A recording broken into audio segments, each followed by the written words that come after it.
I'm back with some of my movie reviews for the Everyone's a Critic movie watching challenge. This is obviously the horror edition. I'm a little behind on the videos, as I always say, just I'm out of town right now, lots been going on. But I wanted to talk about the prompt, which was a haunted house is the star of the movie. And I actually love haunted house movies, so this one was a fun one for me, trying to find a movie, and I ended up deciding to watch Disney, the 2023 Haunted Mansion.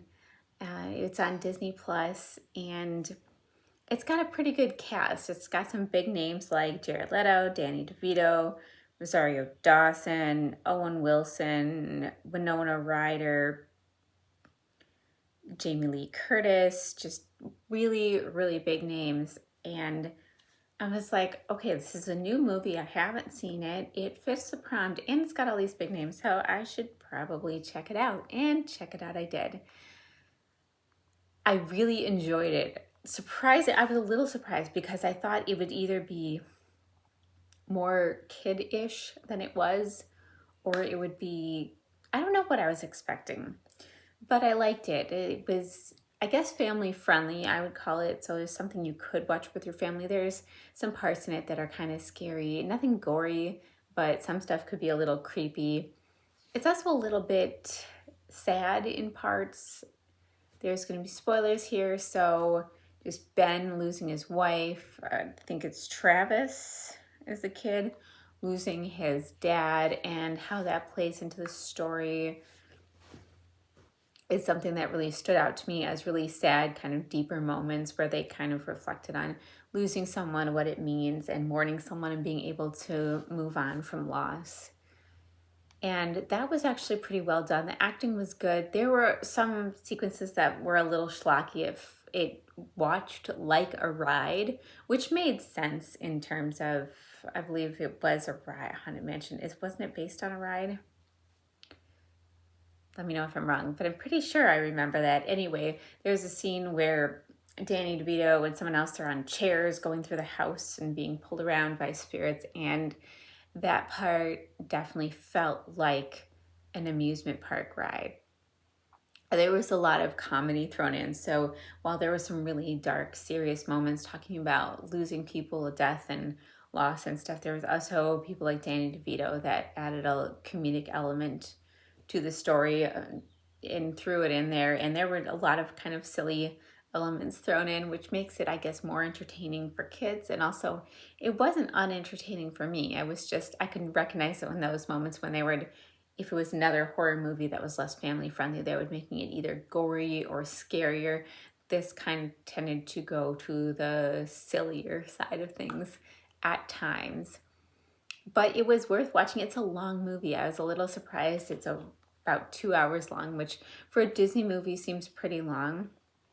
But they kind of got into a lot of depth in the story in a lot of ways. The haunted house wasn't exactly the star of the movie, but it sounded like it should have been because Haunted Mansion. And the house is haunted, but it's haunted by a particular ghost. And there are all these other spirits that make it up. And the ending kind of wrapped it up all together in a nice way. A lot of the characters were working together towards a shared goal, which I always enjoy watching, and defeating evil. And the relationship between Ben and the kid, I think his name was Travis, it was really sweet. I really liked watching that develop. I think he could see himself in Travis a lot of ways, and he really reached out to him, try to be a bit of a father figure in certain ways.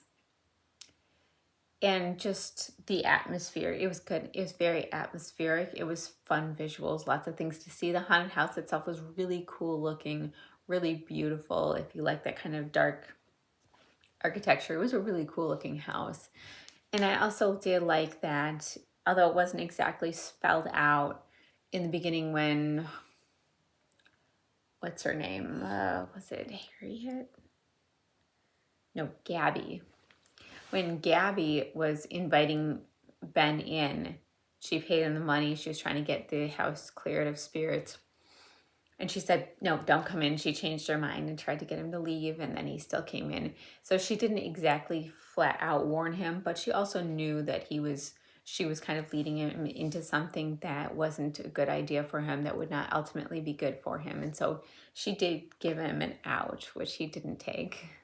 Obviously, there would be no story. But there's a lot of characters that were a little complex, like the fake priest. Danny DeVito's character had more depth than I'm kind of used to seeing from Danny DeVito in certain ways. Ben had a lot of depth. And so it was a really interesting watch, and I'm pretty glad I picked that one. Let me know your thoughts. I'm really curious to hear what you thought of this one, if you watched it, if you liked it, how you think Disney's doing